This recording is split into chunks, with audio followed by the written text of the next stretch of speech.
Huwag kang matakot mawala sa iyo ang lahat ng bagay. Ang katakutan mo ang mawalan ka ng Diyos sa buhay mo. Diyos ang napakahalaga sa buhay mo. Totoo na ang pera pwedeng maubos, ang trabaho pwedeng mawala, at ang mga taong akala mo habang buhay mong kasama ay pwede ring umalis. Pero kapag nasa puso mo ang Diyos, hindi ka kailanman magiging talunan sa buhay dahil siya ang lakas mo kapag pagod ka na at gusto mo nang sumuko. Siya ang ilaw mo kapag ang paligid mo ay parang puro dilim at wala kang makita na malinaw na daan. At siya ang tahimik na tinig na nagsasabi sa iyo na, "Anak, kapit ka lang. Hindi pa tapos ang kwento mo. Kaya kung may mawala man sa iyo, umiyak ka kung kailangan, masaktan ka kung masakit.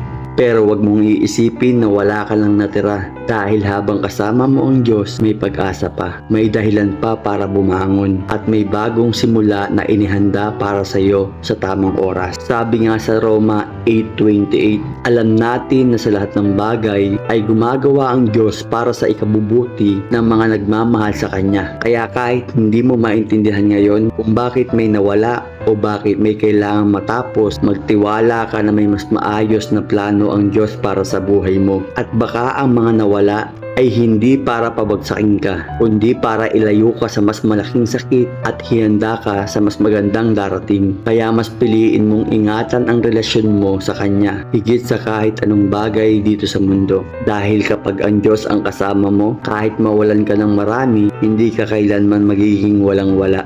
Buo ka pa rin, mahal ka pa rin, at may kinabukasan ka pa rin naghihintay.